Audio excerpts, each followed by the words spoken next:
Every week we do a Q&A with interesting and accomplished members of the adaptive community to find how they persevered, how they innovated, how they built communities, and how they found solutions. Welcome to the Nametags Chat Podcast. Welcome to the Nametags Chat Podcast. Sorry for the slight delay here, but really super exciting. We have Jay Rawe, who is going to blow your mind. First mono skier to do a Cork 520. Cork 520, you will get into it a little bit as we go on, Jay, but that is 1.5 times. So it means that you're landing backwards, right? Yeah, so I do 540. Yeah, so it's a 360. It was a 720 would be the my math is yeah, as a result of the technology. Yes, yeah, exactly. The 540 and then the 720 you've done as well. Had a base jumping accident, fell actually 480 feet, broke your back, and then came back 7 months later and base jumped again. So we have amazing stuff to get into. Thank you for joining us, Jay, and let's get to it. Sweet. Yeah, this is fun. So thanks a ton. So where I saw you was in some of your videos on Facebook in a monoski. I mean, doing the 540s, doing the 720, throwing a backflip like it's no big deal at all, which is absolutely amazing. Oh, and I forgot that you were just in the Matchstick Productions, and I'm forgetting the names. What is this? The Stomping Grounds. Stomping Grounds, exactly. Yes. So anyway, so yes, so the Stomping Grounds, and this is just, I mean, it's been an absolutely crazy ride that you've been on. It sounds like from the time you were little that you like to jump off stuff. Is that something that was just ingrained in you, or, is this DNA? How did that work? I'm not really sure where that comes from. My mom tells me this story that when I was 18 months old, she walked out of the room for 2 seconds. I climbed out of the high chair, onto the counter, onto the microwave, and onto the fridge, and then jumped off onto her. She walked back in the room. So she said, "You're going to gymnastics. You need to do something with that energy," and that's kind of where it all started.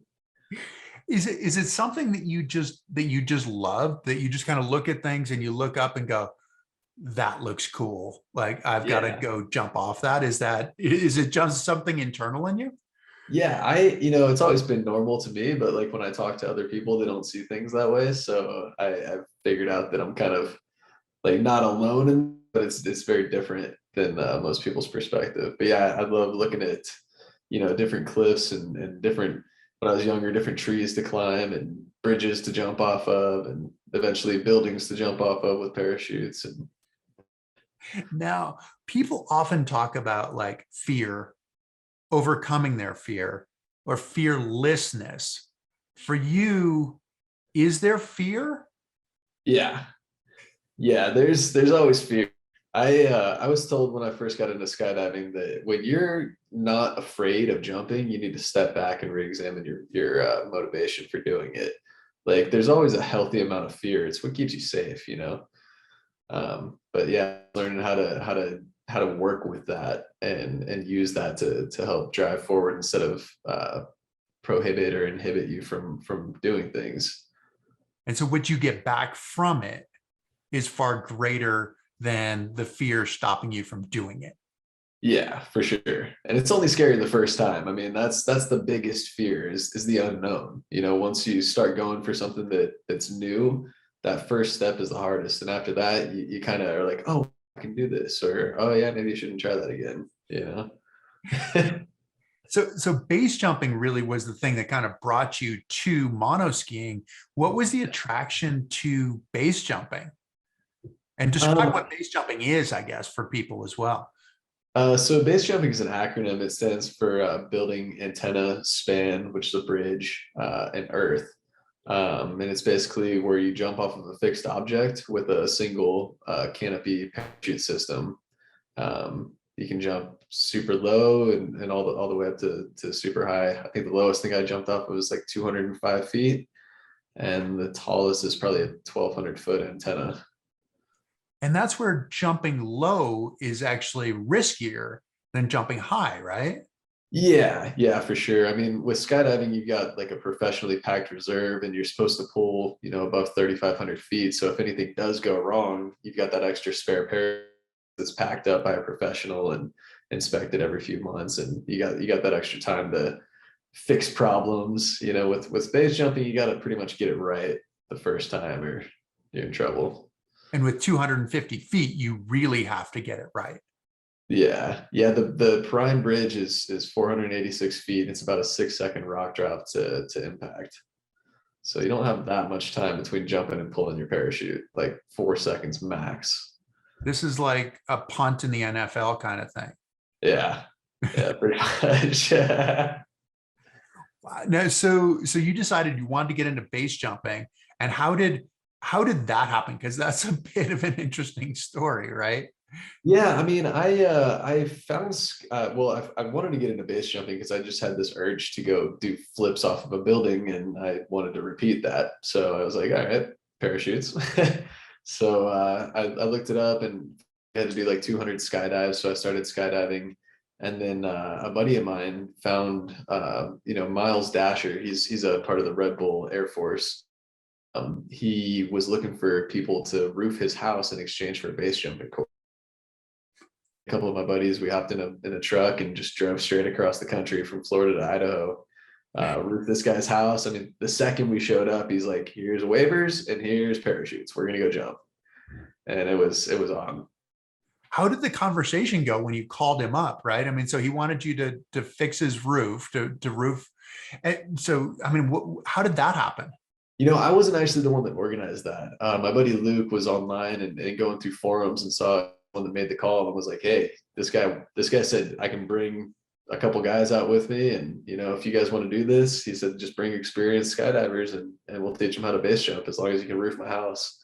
And yeah, we were just, yeah, all right, let's do it. Okay, so you had 200 jumps, or at least 200 jumps skydiving. Around there, yeah. Did you have any roofing experience? I had a little bit of roofing experience, but mine was minimal. And my job was much, the demo, and then I was on cleanup duty and shucking materials up and down. And that's how I was useful. My buddies had a bit of experience, and then there was a guy, Bob Osborne from Canada. It was actually his 3,000th roof professionally.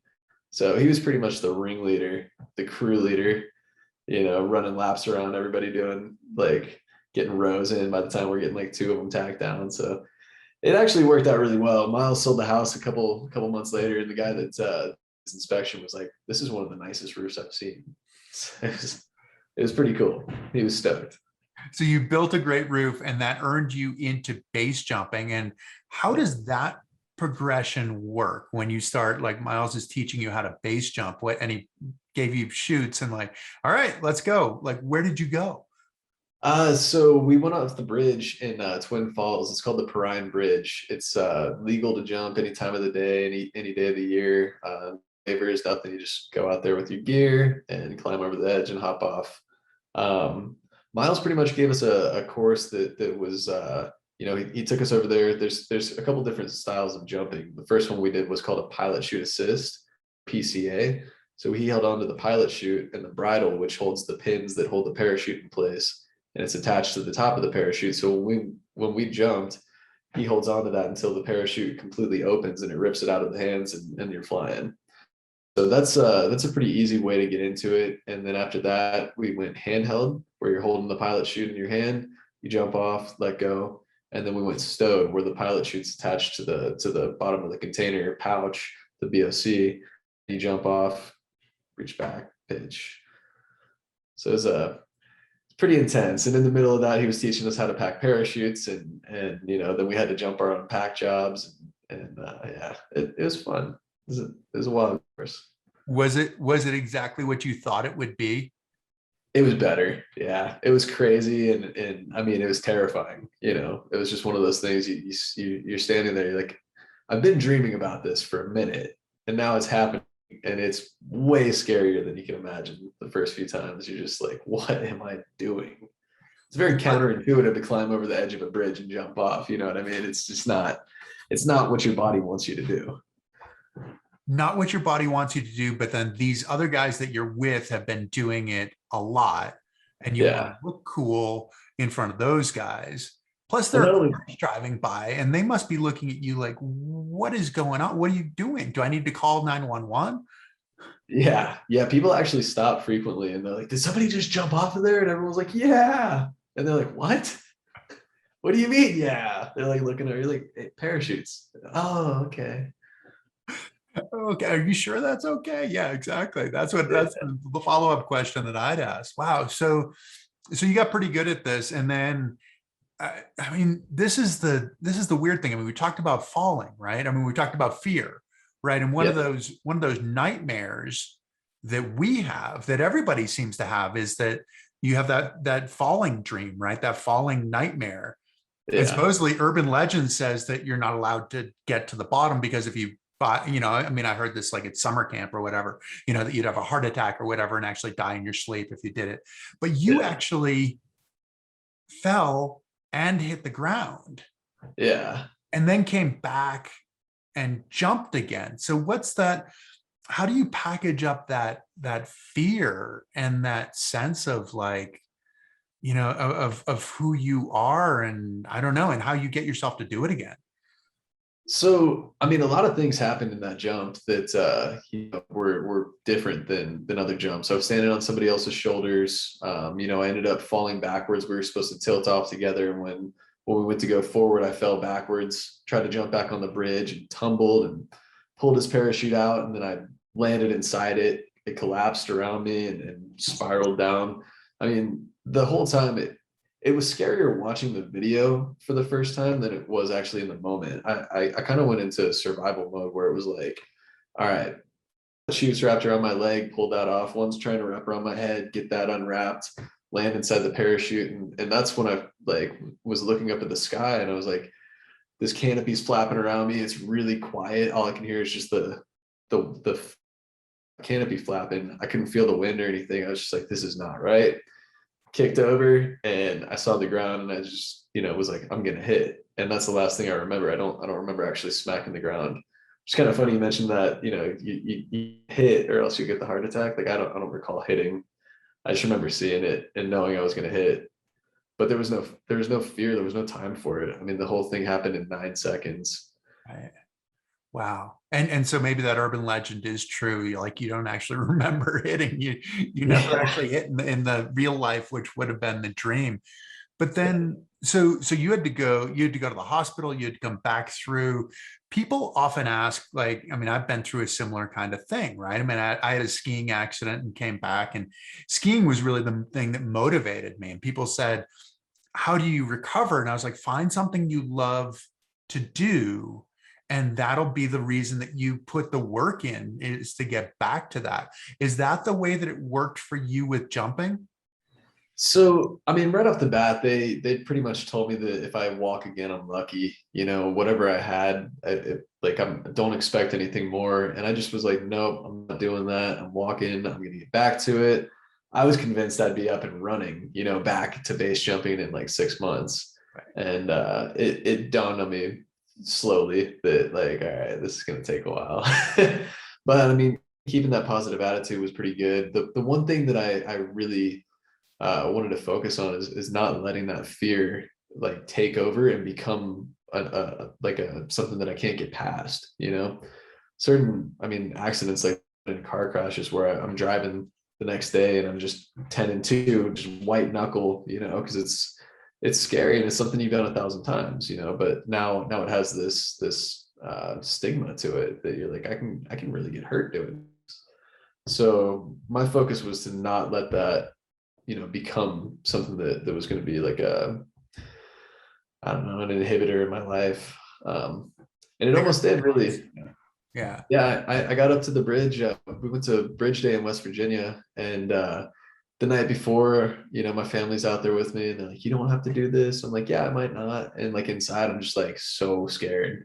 But the next morning, I get to the bridge, and all my friends are there. I almost missed, like like just kind of freaking out, and I got there and I'm standing there with my parachute on my back and all my friends and all this stuff. It just felt right. I felt like I was at home, So I was like, no, I'm doing this. And there was no doubt in my mind that that's what I should do. And it went great. I planned a water landing, super soft. Nice on-heading opening. Well, which is true. So one thing, you do walk again. I mean, it's you're not running, you're not riding your bike the same way that you were, but you are able to walk. But you mentioned that the fear, you didn't want it to let it take over. Yeah. You're in the hospital. How do you go about not letting that fear take over? But you have a choice of doing the thing again or allowing the fear to stop you. And it's just making the very hard decision sometimes to just break right through. The longer you let that sit, the longer you let that go unanswered and unchecked. I mean, it's almost like, watching hockey. Like they score a goal. If you don't score another one back, they can pick up momentum and just run away with it. So it's like I got a goal scorer on me. I need to come back. I need to answer this, and I need to do it strong. And I feel like that helps me to kind of get through it. It's like, no, I'm not letting this beat me. You know, Obviously what I did was stupid in and of itself. The base jumping, I mean, I'd done almost 400 jumps before I got hurt. All of them safe. I think there was one that was sketchy, and I'm just like, this, if I do it right, isn't as dangerous as the one that I did. So that was kind of an anomaly. You know what you do, go do it. And was it that battle also when you were in the hospital? Like I remember, it's funny that you talk about hockey because when I was lying there in the hospital bed at one point, and it was soon after I kind of like was conscious of what had happened, one guy, knocked another guy into the boards, and I was like, ooh, like those guys could get hurt because I felt so fragile. Like my spine, Yeah. in a lot of ways, felt like a fluorescent light bulb kind of thing, like those long tubes. And I was like, oh, I feel so. And granted, you get past that, but it is that daily battle in some ways. It's not just you show up on the bridge and go, okay, I had a goal scored on me. Yeah. Now I'm going to score my goal. And I mean, that's putting it really lightly, and like maybe just something that like a broader audience might understand. Like I definitely had that fear, that timidness, that like afraid. I mean, even now I'll watch movies and somebody will get out of their have their cane with them because I walk with a cane. I'm like, oh, where's this cane? And I'm like, retard. Like what do you think it did? it's an interesting process. I mean, and just the way that you end up looking at yourself too, just before, after, and I'm still the same person in Yeah. most ways. Yeah. Yeah, I mean, it was a huge. I mean, it shifted my life in a big way. I was just had the blinders on. I was just going to be base jumping, and I wanted to be a professional base jumper and wingsuit base jumping, and I was going to do tandems. Like I had this whole path lined out, but I was missing all this other stuff because my focus was so narrow. So when I wasn't able to base jump for so long, like my perspective broadened, and I saw all these other things that I wasn't doing. Like, man, I can do a lot more. I can still base jump, but I don't have to make that my thing, my like every day. Like I don't have to be focused on the next and is my parachute packed? The winds are good tonight. That kind of a lifestyle, which was cool. I mean, it was forced, but I think that I mean, realistically, the direction that I was moving, a lot of my friends aren't with us anymore, and I could have been right along with them. I don't know if this was like a lucky thing that I didn't go the route that they did. The wingsuit base jump has taken a lot of people, and that was my path. So I mean, fortunate enough just to be alive from that accident. And I sometimes wonder, like, that maybe saved me from something worse. I don't really know. Sometimes you need to be saved from yourself, I think, is what it comes down to, right? Yeah, yeah, totally. How did the skiing part come into it? Because you're from Florida, so you're not Yeah. skiing doesn't maybe water skiing, but not really snow skiing. Yeah, I mean, I snowboarded before my injury. We take the trip the once a year, 3 days ski or boarding, heading out here up to North Carolina. Just with the family. And right before I got hurt, I spent like 30 days out of 2 months boarding actually at canyons in Park City. Okay. Um, so I like wanted to do that stuff, but when I got hurt, everything changed. I didn't think I could do any of this. And a buddy of mine was in a car accident when we were kids, and he had he's brain dead, and so his mom has taken him out sit skiing, where they help ride him down the mountain. Mhm. And she told my mom about that, and my mom's like, "Hey, you should do this." And I'm like, "No," because I just didn't want to be. I didn't realize that you could do it on your own. The videos that I watched, everyone was just getting pushed down. It's like a roller coaster ride, you know. And my pride or whatever ego was like, "Nah, not me. Not gonna do that." When I found out that you can actually have fun on these things, this was like 3 years past my accident. I wish I had done it sooner, you know. I just my girlfriend and my mom, they pushed me into it, and I didn't want to do it, and I finally go out and take the lesson, and I'm like, yes, this is it. Like the first day, the first ride, I was like, this is gonna be fun. Like, I like this. Super thankful for it. And I would imagine, I mean, you're being able to walk a bit, you know, or being able to walk with a cane, like you probably picked it up really quickly. Like you probably made turns like first run kind of thing. Yeah, they actually they had to like tell me to just fall over so he could teach me how to get up, because the whole day I didn't fall. And I That was picked totally up. different than my experience. But anyway, go ahead. I mean, honestly, it was terrifying, because you're coming in, you got the claws on the back of the outriggers they're using those to stop. They haven't really taught us how to stop yet, so I'm coming into like lift lines, like, please stop. Just terrified I'm gonna mow someone over. But yeah, I mean, it was really cool. I did that out at the Wasatch Adaptive Center, and the people were amazing. They wouldn't let me pay for anything. They got me in on like literally the morning of. We're like getting ready to leave, and my mom's like, "Hey, call this place. They're right around the corner from you. If they can get you in, I'll pay for it." So Oh, that's awesome. they hooked it up, man. It was really really cool. It was the way it worked. Wow. That is super cool that you got that experience. And sometimes you see, sorry, I'm just plugging my computer back in. Now Uh, you're good. you see the generosity of people. Yeah. You know, it's like stuff that you'd never experienced. And so all of a sudden now you're out there skiing. And when you first started skiing, did you think, okay, one, this is what I want to do, but did you think that you wanted to do what you're doing now, the freestyle stuff, the in the park stuff, or how did that come about? Yeah, I mean, like I said, growing up in Florida, I didn't snowboard a whole lot. I was just learning how to do 360s when I got hurt. So like I just started landing them. I never really thought, first of all, nobody was really doing this stuff. And I just wanted to do it just to see if I could. I wanted to add that trick to my repertoire, to my bag, and be able to just have fun. And it was cool. I mean, the park laps like started just gradually building from smaller kickers to the bigger kickers. And again, I mean, that whole progression is terrifying, because even if it's like 5 feet bigger, it looks like it's 20 feet bigger. And like it's scary, but Going off that's these jumps, yeah. Yeah, you got yeah.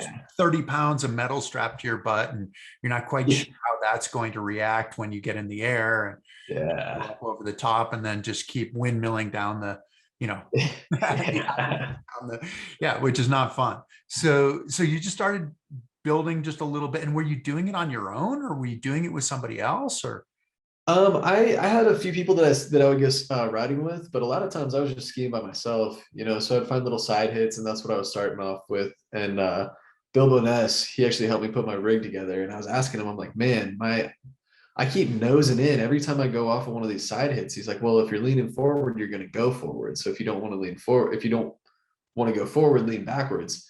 So I kind of adapted my style. I sit really far back seat like the whole time that I'm riding, not just for jumps. And I notice a lot of people are leaning more forward and kind of diving into it. And it's just, I think that style is more for what I'm doing. I think it works pretty well. But yeah, I just kind of had to come up with it on my own. I watched a lot of ski videos, ski tutorials on how people are doing 360s, and they got the helicopter, and I tried it like that, and I was getting about 270 and downhill edge slam into my shoulder. But I picked, a late spring to try it, and so it was slushy. So the landings, even though they sucked, they were pretty soft, and it was pretty quick that I realized lean uphill, like you don't want to take that downhill edge slam. And then I started adding a carve into it and started making it almost all the way around. And on day two, I went to squaw, Met up with Tanner. I mean, we were just walking up and he was like, "Hey man, like that's super rad. You know, you want to ride up together?" And so we sat on the Funitel and just talking. I told him like, "Yeah, I'm trying to do a 360." He's like, "I want to see that." And so he's like watching and he started telling me, "Hey man, look, that carve is great, but if you take a little bit slower into the throw, like, you know, just giving me little pointers on how to speed up and slow down different aspects." And after like 5 or 6 tries, it came around. And when I got it right, like I knew right on the takeoff, I was like, I'm landing this. And it actually ended up corked out. And so I was kind of going carved in and then dip the shoulder, kind of like a full cork axis, and it just comes around and lands right on the bolts. And I was like, this is it. That's money. Like, got it 3 times in a row, and I was like, all right, this is it. This works. Okay, so you've got to define a couple of things. So first, the cork aspect of it, but then also you were talking about Tanner Hall, and tell us who Tanner is, because some people might not necessarily know who he is. Tanner is a legendary skier, man. He is one of the best in the game right now. I think he's like 36 years old and he's charging harder than most 20-year-olds. I mean, the guy's an absolute animal. Always coming up with new tricks. He's just on fire, honestly. Last year he busted his Achilles, so he's out for the whole season, and he's just been amping up for this next season. I think he's ready for it. You know, that happened in January, like right in the beginning of winter. So but yeah, Tanner rides for Armada. He's just a rad, super awesome guy. And Big Mountain in the Big park. Mountain, yeah, getting into the Free Ride World Tour. I think he did that 2 years ago. Doing that, big park guy, super good aerialist with all his jumps. He's got a lot of videos out. If you check him out on YouTube, Tanner Hall, pretty much anything's gonna be gold. He's fantastic. So you got the 360, which in a lot of ways, which, you know, I grew up in the 70s, right? So they called it a helicopter back then, you know, back in the Wayne Wong era and stuff like that. And it was kind of the whole thing was you go where you look, right? Yeah. You get, which is a little bit harder for you because you've just got such an extended center of mass with your feet out in front of you, where if you're just standing up and you turn, you kind of look, and that's the way it goes. And I remember doing it as a little kid and doing the 270s, which are not a great way to go about things, and much worse in a mono ski that just fly swatter crashed. Which in some ways you got spared that, it sounds like, when you were learning how to ski. You didn't get that flat ski across the hill, catch the outside edge, fall on the high side. So Josh Duick, you got to see Josh do the backflip. What did that do for you? I mean, it just opened that door in my mind. I was looking for anything about sit skiing that was cool. I saw people racing. I was like, this looks like fun. This looks neat, but can you jump? Can you take it in the park? Everyone seems to be just riding fast, and it looked like a good time, you know, but I've always been geared more towards the jumping, air, spinning flips kind of aspect of sports. So I just wanted to see someone do it. And I came across Josh, and I mean, the video that he's in doing that is ridiculous. He's doing pillow lines, and then he does the backflip, and it was amazing. So I just seeing his body in motion in the air kind of showed me like, okay, if you spend time practicing this, like, you'll be able to do stuff like this. Now, he started that at Woodward, right? Where he was going and jumping into the foam pit to figure out how to do a backflip. It doesn't sound like you went, that's like, your stuff is more on snow than it is into the foam pit. Is that true? Yeah, I mean, so for the backflip, the first backflip that I did, I just took it straight to snow. I had been trying to do a 180 up a spine to land on top of the spine so I could stand there and videotape my friend snowboarding behind me. And when I came up, my shock like loaded so much that when I came off the top, it popped me up in the air. And that 180 turned into a flat spin 360 that I landed on the other side of the spine and rode out. And I was like, whoa, can I do that again? Like, what did that even look like to everyone that was watching? And they were taking videos, and I was fully parallel to the ground. And I was like, this is insane. And I started doing like what was like an alley-oop. So like coming uphill and doing like a pole plant alley-oop where my ski was coming up overhead. and coming back into the spine. So I was like, well, I'm already getting vertical. Like I'm already getting the ski over my head and bringing it back down. Like the snow is as soft as it's going to get on the backside of this spine. Like it's pretty low risk because you're going up, right? You're not going out, so you're not taking speed. All your speed translates into vertical, and then you're just coming down.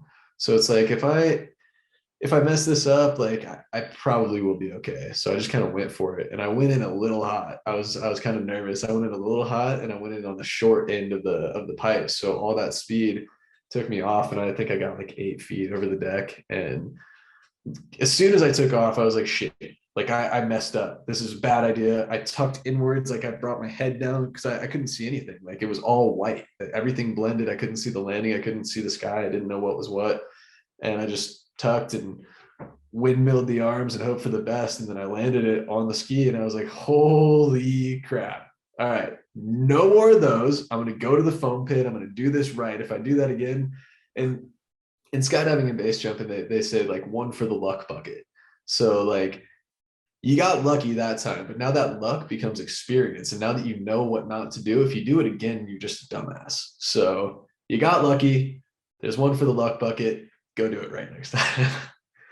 Okay, so then you decided you were going to go and figure out how to actually do a backflip.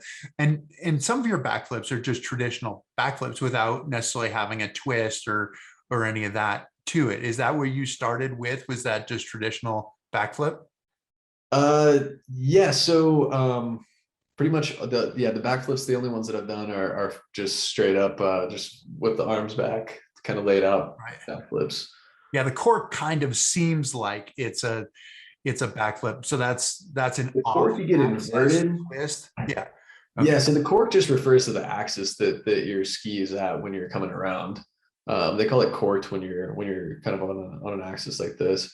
I'm not 100% on all the nomenclature, the different people are very particular about corks and double corks, and because the axis has to be just right for it to be considered a cork. But the way that I do the 360 is corked, and the 540 and the 722. But the 720, it's not double corked because the second one's like this. So the first one, it's like a single cork 720. It's funny, man. It's pretty in depth. It is pretty in depth. I mean, I've watched some of the stuff in the pipe and hearing the announcer go, this and that and this and that, and I'm like, what? I'm not sure. You've got to slow this down because I can't see all of what you're talking about. I have no idea. Right? Like, are you guys watching this ahead of time and then you're looking back at it? You're like, okay, this is what it is. Like, just calling it. Yeah, it's like I've got to study before I watch that stuff. So after watching Josh, then you brought that back to the snow. What was the first backflip like when you did it on snow? And did you just do it in the park? Because I've seen you do these in the park. He built his jump and had the huge powder landing and all that stuff. Yeah. The first one that I did was it was at Squaw, and they had a spine feature that was pretty sweet. I mean, you came downhill at it, so you can get a lot of good speed. And years after, they started building it, so you had to come sideways at it, so you couldn't really get the air over it. But this year it was perfect.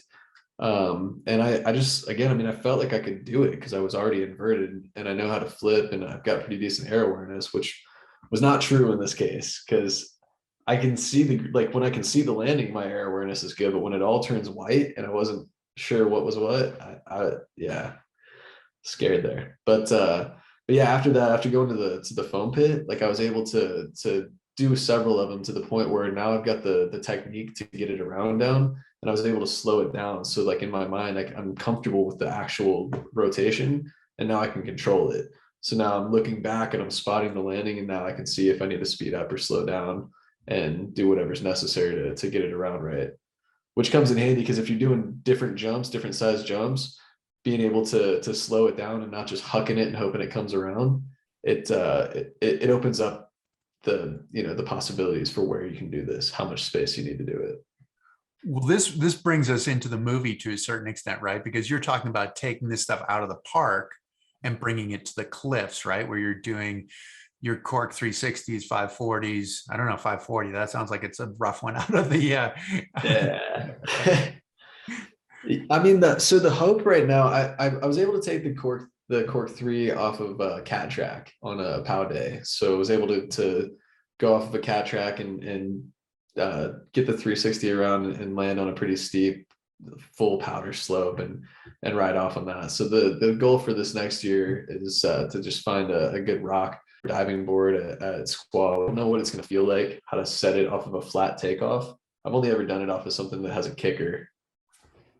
Right. I would imagine that that is hard. And the thing is, I mean, you're talking about that added weight too, right? So just with the mono ski, I mean, you've got it's not going to spin as quickly as someone would just with skis on, right? And so what does that feel like? Because it's kind of part of you, but it's not really part of you when you're doing this. Yeah. It's part of you for sure. I think that once, I mean, if your course, if you have a core when you're riding the sit ski, it really helps because now you can engage that and lock and turn. But if you don't, you still get the same. It's still part of you, right? You just twist your shoulders and you go where you look, and your body's going to bring it around. Like it's not, it can't do anything but follow you, you know. So it's I don't know. It's for me, I can feel it. Like I feel when I'm riding, like as long as my bucket's right, like I'm locked into the seat properly and everything's like tight. I'd imagine it's similar for racing. You just don't want any space. You want everything to be tight and so that your movements transfer immediately. Exactly. No, you really do. But it's also, I think the commitment part that you mentioned is a big part of that. You know, like, okay, if I go, like somebody, I had seen Josh's thing, but a friend of mine sent me his video and said the first monoski backflip. And I was like, well, that was the first intentional monoski backflip. Taking some nasty crashes, you know, and you've seen some of these sort of like backflip kind of things, you know, and to do the same thing, to do the 360 or whatever, you know, so up in 360 degrees, a full circle. I think, I mean, some of that has happened in crashes and those kinds of things, but not, you know, it's that kind of that like skiing powder and you catch the uphill outrigger and all of a sudden then you're just at the mercy of the mountain, you know, and it's like things happen. But you're talking about something that's entirely different, where it's the commitment, you have an intention of actually spinning the whole way around, and you make it look really easy. I mean, you make it look like you're in control. I remember watching the video. I think you'd done it at the end of the springtime or something like that. I think it's Squaw where you did, I think it was a cork 360, and then you went and did a backflip right after it on the subsequent jump. And it's like, whoa, like you did that, you got your act together, and then you did this next thing, and it all looked completely under control and like logical. Yeah. In my mind, which is not logical though, you know, and I'm looking at it, that looks like it makes sense, but it doesn't make sense in my mind. So how did you get to that point? Did that happen relatively quickly, or the point of being committed and feeling like you were in charge of where you were going? So I don't recall the exact timeline from the first backflip that I did to the second one that I did, because the video that you're referring to, I did 5 backflips that day, and of those 5, I landed them all, but there was various levels of control. And that last one, I really got it dialed. But I'm really fortunate, you know, that's up at Boreal Mountain, and right there they have Woodward. So that day, you know, I've been working myself up all week. I'm like, I'm gonna do the backflip. I'm gonna do the backflip. This jump's perfect. Gonna do it. And it's, you know, it's one of those things, you gotta get there. And if you're not there and you try it anyways, you're in for what you get. You know, you might do it, you might not, but for me, like if I can see it, if I can visualize my way through it, and I fully understand what is going into it, what I'm going to be going through, it makes it easier for me to actually go for it. I'm not just hucking it and hoping I make it around. I did, you know, 10 or 15 backflips into the foam pit where I could actually see what was going on. I could feel the timing. I could spot the landing. I was paying attention to what I was doing every step of the way. I was breaking down video and I'm watching my arms spin, and I'm like, okay, that's the wrong way. Bring them up, hold them tight, wait, and then set down. I broke all that stuff down in the foam pit so that when I did take it to the snow, it was as safe as it could possibly be, and it turned out clean. I got a little excited on the first couple and almost over rotated because you get up in the air and now you see the snow, but like I didn't realize I'm still going up. So I see the snow and I'm like, oh, I'm about to land, but no, I'm on the uptake, and my back is just so arched that I can see it before my body gets over. And so I tucked just a little bit too hard and landed on the tail and rode it out. I'm like, whew, all right, relax on the next one. Yeah, it takes a lot. I mean, there's a lot of mental prep work that goes into making that happen. But it's the 360. I'd done so many of them at that point that it's almost, you become so familiar with it that no matter what size jump it is, if you do the jump once or twice, you know how fast or how slow you need to make the rotation. So it becomes natural. So I was really comfortable with like landing that 360 straight on to be able to focus and get ready for the backflip. That's awesome. I mean, it's so cool that you've done all of that practice, and certainly this is a high endorsement for practice, for the mental imagery, for having the commitment that if you're going to do it, you need to be completely committed to doing it, or it's going to end badly. And it can end really bad. I mean, you can end up on your head, which, Yeah. I mean, you've already had a significant fall. You don't want to do that fall. How did the movie come about? How with Matchstick? How did you end up getting in with them? I mean, obviously you must be an attraction based on what you're doing, but how did that work? So again, I'm fortunate to be in the area that I'm in. Scott Gaffney, who is one of the filmers and producers for Matchstick Productions, been with them for years. He lives right around the corner in Tahoe City, and we cross paths skiing every once in a while. And hey, what's up, Scott? Hey, what's going on? And I guess I caught his eye with, they were filming one day, and they're up on Mainline Pocket, which once you get off one of the lifts, then you got to hike up to this ridge line, and had a couple buddies with me helping me get my gear up there. And he was up there filming. I think it was Sam Cooch and a couple other athletes, and we're just over on the other side jumping off the small stuff. They're off like the 40 footers. I'm over here on like the 10 footer. But yeah, he said he'd watch me go off that, and then my post, like the 360 went viral, so I think that hit his radar a little bit too. And was just the video that you mentioned with the 360 and the backflip. I posted that, and like 10-20 minutes later, I'm at the top of the hill, and he calls me. I like answer on my headphones. I had no idea who was calling. He's like, hey, Jay, Scott Gaffney here. Hey, what's up, man? um, and I actually met Scott. I was looking for skis when I first got out here, and I was also looking for some of his movies, because there's a book called Squallywood, and it's almost like a climber's guide for skiers. It tells you all the different rocks and the different heights and the different jumps and drops, and it details like in great detail, honestly, like how to approach it, the different levels of snow, how dangerous, how easy it is, and it also references movies and the exact second in those movies that somebody goes off of it, so you can actually see what they're writing about. So I'm looking for some of these movies, and I posted on Facebook, and somebody put me in touch with Scott, brought me over a couple movies and a pair of K2s, and it's like, yeah, man, I'm stoked to see somebody stoked about these movies. I think one of them was called 1999. It was like Walls of Freedom. They're like 20 years old, so he's hyped. He's like, yeah. That is awesome. And the thing is, I mean, you've met a bunch of people, and you actually have your High Fives t-shirt on, which they helped you out with your monoski though, right? I mean, really early on. No, I ended up I got in touch with them like the year after I started skiing. I moved out here, and my buddy told me about them, and I went to apply. I think it was missed the cycle, so I had to wait for the next season to come around.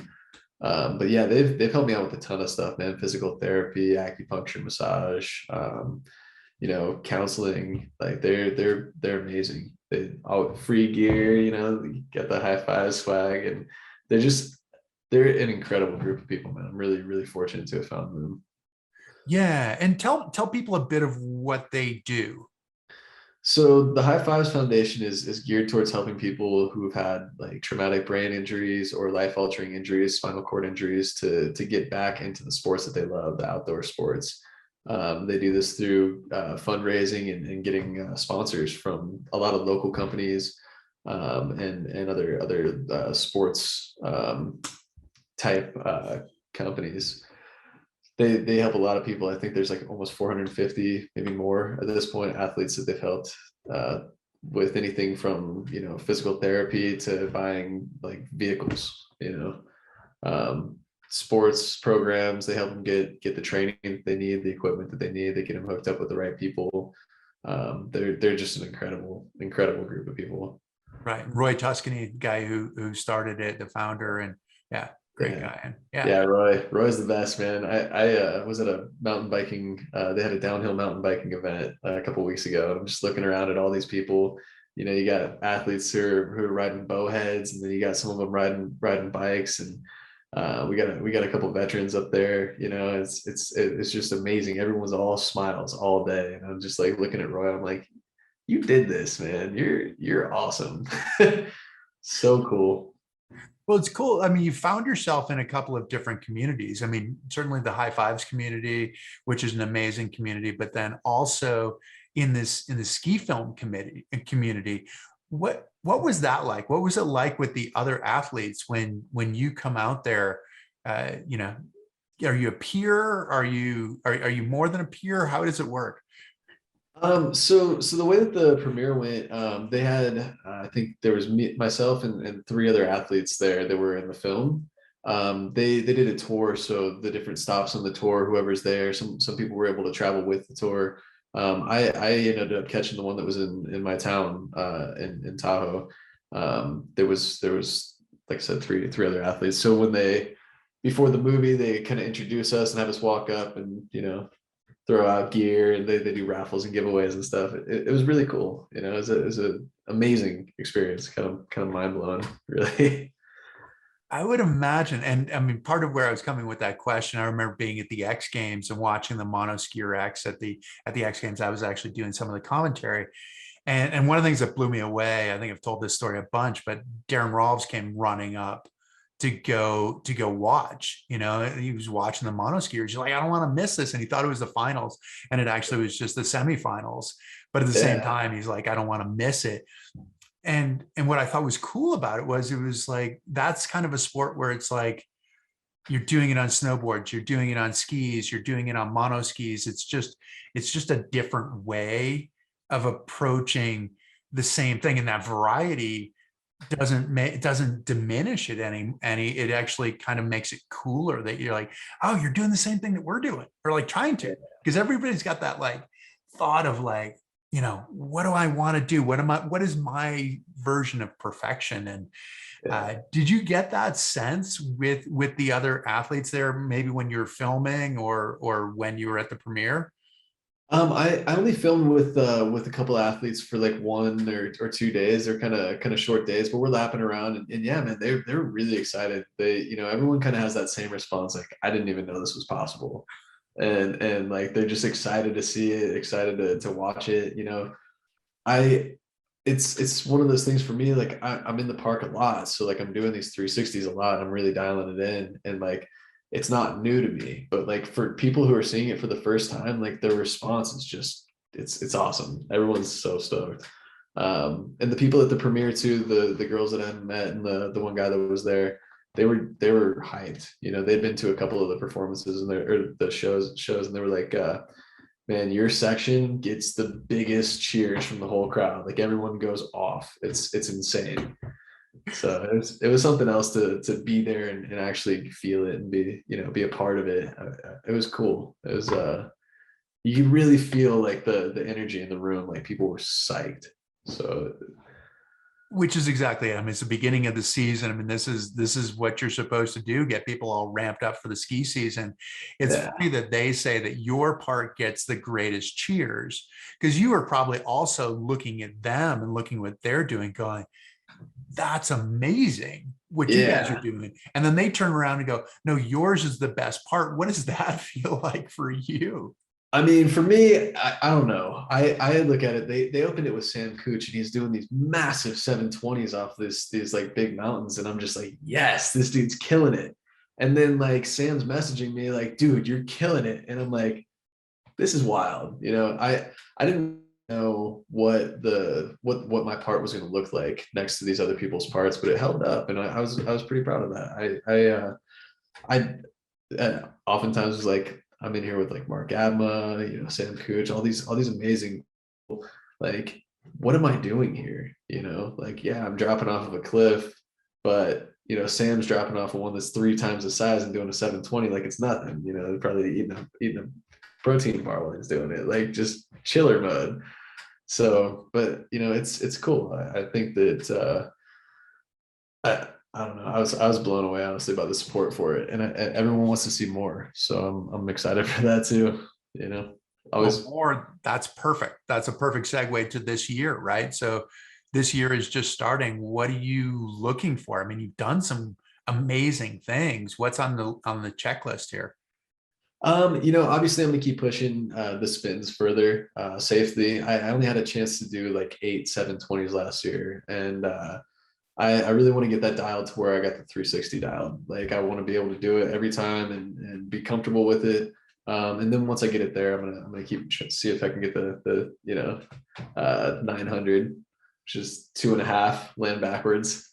What's But the yeah, I land mean, backwards like? I mean, that looks like it could be really hard. Land it's backwards. terrifying. Yeah, it's sketchy. And it's not even just the landing. It's the fact that you have to land and then ride it out and like turn around. I landed it several times before I ever rode it out, the 540. And I just kept grabbing an edge, and I couldn't figure out why. And it was like, I didn't have it slowed down enough yet in my mind. I was still just spinning as hard as I could and hoping that I landed backwards.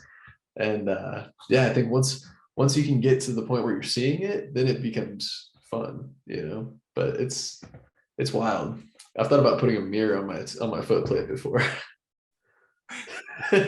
Which could work, or Like, it could just totally disorient you completely. yeah.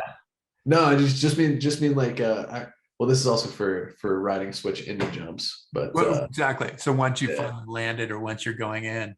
Yeah. Yeah. So that I can just see, because I mean, I've been riding at the trees when I landed before, and I just knew that I was going for the trees. I mean, they were pretty far away, but I cut the distance in half between me and the trees, from the landing. And I just dumped over. I just didn't know where they were. That's So the initial break that you have, when you first start learning. I'm in yeah. control. Okay, fall. Yeah. Exactly. Now, what about getting this into the Paralympics? I mean, I've seen some talk about that. Like there are other people who are doing this. I mean, Trevor Kinnison's doing some stuff. Emily, a woman in Norway, is doing some stuff. It sounds like. Yeah, Emily Erickson, she's crushing it. There's several people that are of the same mind that are pushing the sport, pushing themselves, want to see it get there. There's a lot of younger guys getting into the sport right now. I've received lots of messages. Hey, how do you do this? How do you do that? Like, what's up?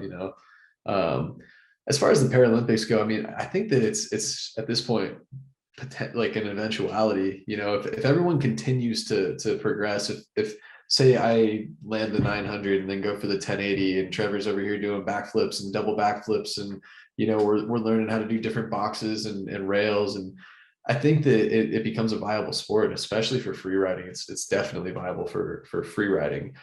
But I feel like the best thing that I can do is to just continue to push myself, and you need other people to be at a competitive level to compete. So it'll happen. You know what I mean? I think that we're just laying the groundwork. I think Josh Duick mentioned something that like we're paving the way for the future. I might not ever be able to compete in the sport, but it'll be cool to see it one day when it happens. It's interesting because when I was reading about that, I was thinking about, I've talked to some of the snowboarders, some of the amputee snowboarders, and how they ended up getting into the Paralympics. And a lot of it was this sort of groundswell of support, just their own support, where Yeah. they came together and they're like, hey, we're gonna do a competition, we're gonna do it, and it became this amazing sort of team kind of thing, which was so cool. Like in Sochi, when they swept the podium, right, the first Yeah. snowboarding, and it was all these guys who had been together forever, Yeah. and they built the sport, and then they got to go and compete in it. Is it that kind of a feeling with the community, or are you kind of in so many disparate areas where it's like you have your region, and Trevor has his region, and Emily has her region, but you don't really get a chance to see each other that much? I mean, it feels like that, but also there's like a decent sized group of sit skiers out in Winter Park. And if I'm not mistaken, they put on some type of competition, like a local competition that they had like a bunch of sit skiers riding. I'm pretty sure it was like a free ride style comp, but I mean the mindset's there, right? Like everybody wants to do this. There's a lot of stoke between the people that I've talked to about doing this. So I think, like you're saying, like you just build it yourself.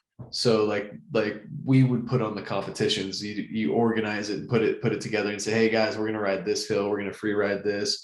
I'll try to organize some sponsors. You know what I mean. We'll get permission from the mountains and kind of go that route.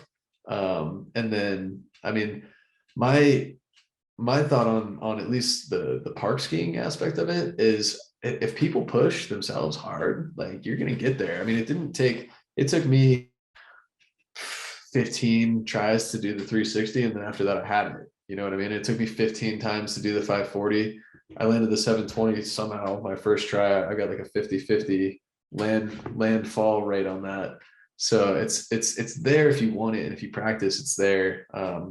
I just don't know where everyone's at with that. As far as I'm pretty high functioning. I've got good core. I've got my legs. I don't know how much that really transfers into somebody who's full para.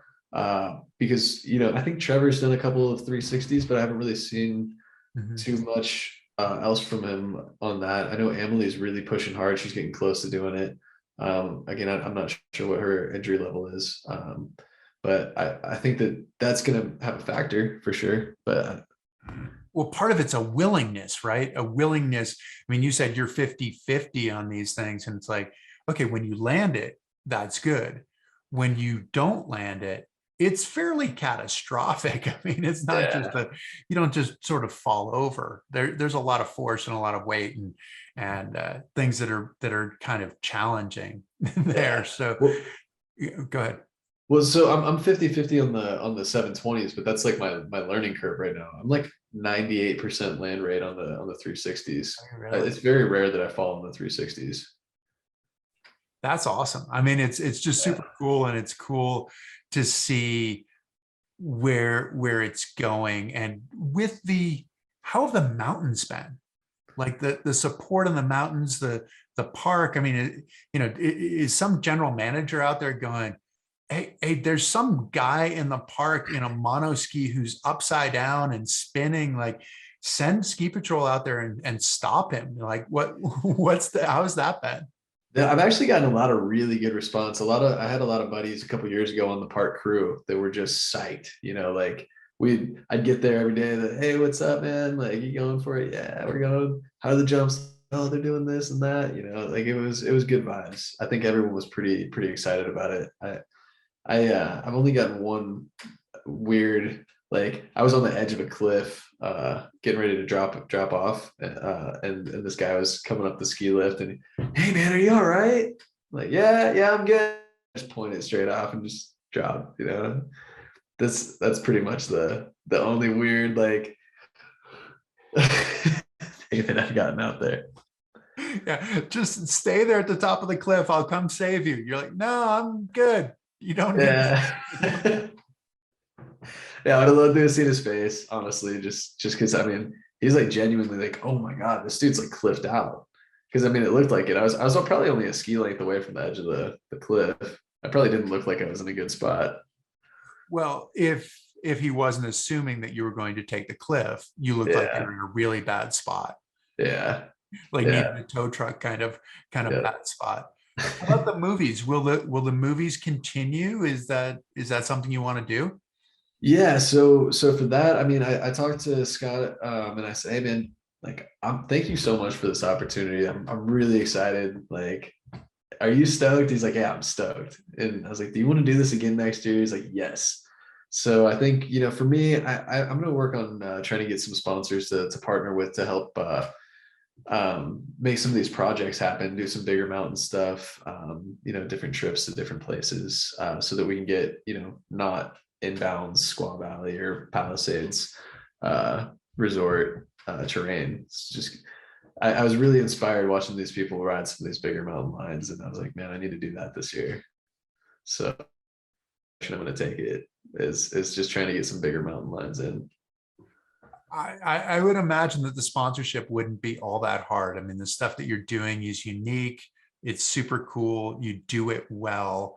And, I mean, it's attracting a fair amount of attention as well. So I would imagine that people would be getting in line to help you out with that. Yeah, that'd be sweet. I think my steps right now, I'm gonna talk to Scott and see if he can make me a little promo reel so I can just start shooting emails. We That's got it. exactly it. Yeah. And some of it's interesting to see, like on the monoski side, like I connected with you through Kevin Bramble, Yeah. who makes your monoski, right? And so Yeah. Bramble's like, Jay's the guy who's doing the best stuff out there. You got to talk to him. And I had raced with Bramble back when we were both on the ski team. So that's how I know Kevin. But how does all that stuff work? I mean, you kind of jumped into this to a certain extent. You said you're only 4 years into it and Yeah. Yeah. I knowing mean, the community and stuff. Yeah. I really don't know how it works, to be honest with you. I just get out there as much as I can and ski as I can and just kind of push myself, progress incrementally and just kind of chip away at it. And it's kind of built, everything that I do, like I didn't just do a 360. I didn't just huck it, I was doing little 180s. I was doing ground 180s and riding switch and then I did like 180s on smaller jumps and then bigger jumps. And when I was doing that, I'd like over rotate accidentally. And I was like, oh, wow, I came like 90 degrees from doing a 360. So I wonder if a 360 is possible. And then it's like, okay, well, get the 180 down and then go for the 360. And same with the 360. I over rotated a few of them, almost went 540. And I was like, once I get the 360 down, maybe let's try the 540. So it all just kind of happened naturally. It just, same with the rock drops. It's like, okay, like go off a little 2 foot rock and then a 5 foot and then a 10. By the time you know it, you're 40, 45 feet. Like, all Which is a right. little bit different feeling. I mean, I don't know for sure. Going off these 45 feet footers, I have not done that. And I don't I've think only I will done either. I've only done one of those and it was intense, but it was intense. It was, yeah, it was cool. The drop in, it was basically blind. You had to drop in because I couldn't get down to where I could just kind of turn in slow. So I was 15 feet above the takeoff, having to point it straight down off the cornice up there and just jet off the rock. I had some buddies up there. They stomped down the snow to make sure I didn't hit the lip because obviously you can't pop over the rocks, and then you're just off. It was wild. So we'll get you out on this one. What are you telling these other people who are kind of following behind you? um, I really don't really have like a message. The main thing for me is if you just coming off of an injury, get out there ASAP. Because my biggest regret is that I didn't start immediately. I started 3 years in. I could have been skiing for 7 years now. Um, but that's big. And then just follow your heart. I mean, if you don't feel like going big, you don't go big. If it's not really there, and if you are feeling like going big, just start small and build it up. Because we've all obviously been through some sort of accident or had something going that put us in the sit ski.